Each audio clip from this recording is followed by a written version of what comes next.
Does Thomas Godolkin's death make sense? Hi, I'm Jordan the Nerd of Gold, and I've been looking at some of the chatter around the finale of Season 2 of Gen V, and while I really liked this season overall, I know some people were disappointed by the end there, with Thomas Godolkin being killed after basically an episode of existence, and I understand why that might be disappointing. I can understand why, from the big reveal of who he is and like what his plan really is, that we think he's going to be a big deal and last beyond the show.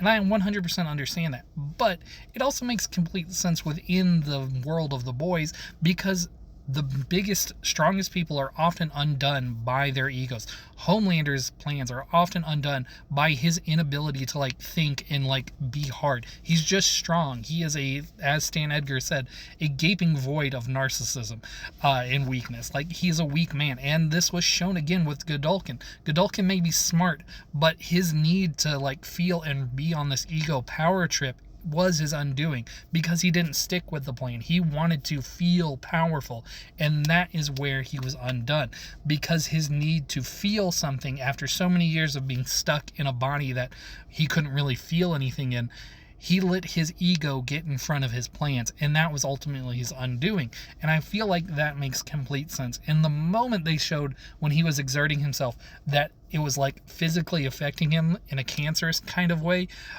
that was the moment we knew that this guy wasn't going to last for very long. Now, I had previously said that I thought Thomas Godolkin was going to survive Season 2. He may have been defeated in this episode, but he was going to live on to be a villain.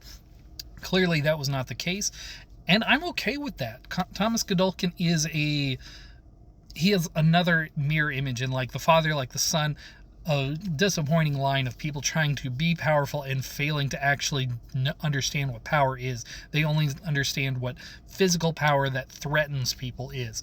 And that's the undoing of them, because all these powerful men are only powerful because of strength. They aren't powerful because of their willpower or because of their heart. They aren't powerful because they learn to work with other people and understand that strength is in community. That is ultimately their undoing. Any loyalty that they have is based in fear, based in being killed, based in being ostracized from society. And that is the ultimate downfall of fascism in general, which makes sense within the world of the boys, because the boys is all about basically anti-fascism in one form or another, whether we're talking corporate fascism, theocratic fascism, or just straight up government fascism, as seen at the end of Season 4 of The Boys. So we will see how this all ends, but I'm saying that I understand why it might have seemed disappointing for Thomas Godolkin to die in that episode, but it makes complete sense.